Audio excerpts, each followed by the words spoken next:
Former Secretary of State Hillary Clinton has a new book coming up, and Morning Joe has an exclusive first look at one key part of it. The book, entitled Something Lost, Something Gained, Reflections on Life, Love, and Liberty, goes on sale next Tuesday.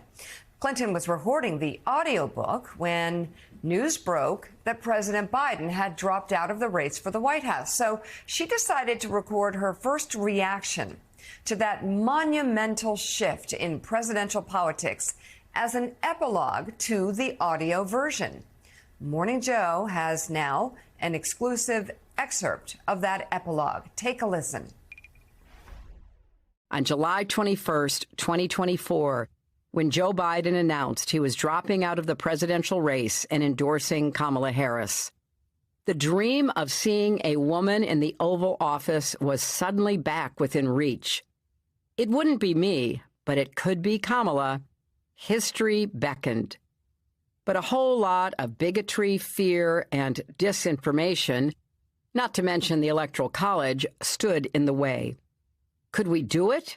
Could we finally shatter that highest, hardest glass ceiling and prove that in America there is no limit to what is possible? When Bill and I heard the news that Biden was withdrawing and endorsing Kamala, we drafted a joint statement saluting him and also endorsing her. She is talented, experienced, and ready to be president, so it was an easy decision.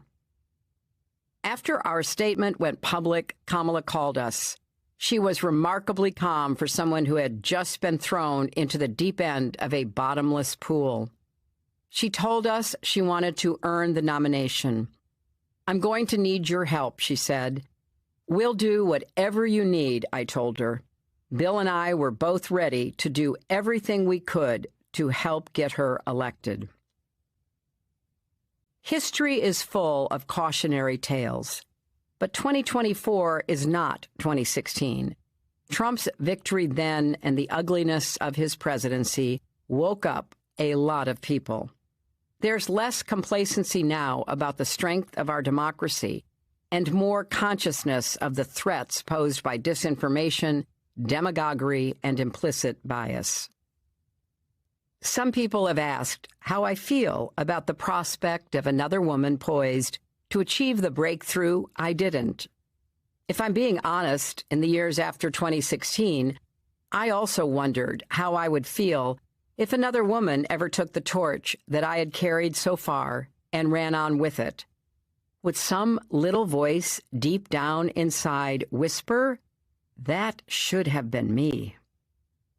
Now I know the answer. After I got off the phone with the vice president, I looked at Bill with a huge smile and said, "This is exciting."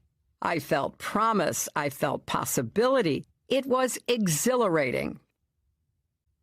When I imagine Kamala standing before the Capitol next January, taking the oath of office as our first woman president, my heart leaps. After hard years of division, it will prove that our best days are still ahead and that we are making progress on our long journey toward a more perfect union. And it will make such a difference in the lives of hardworking people everywhere.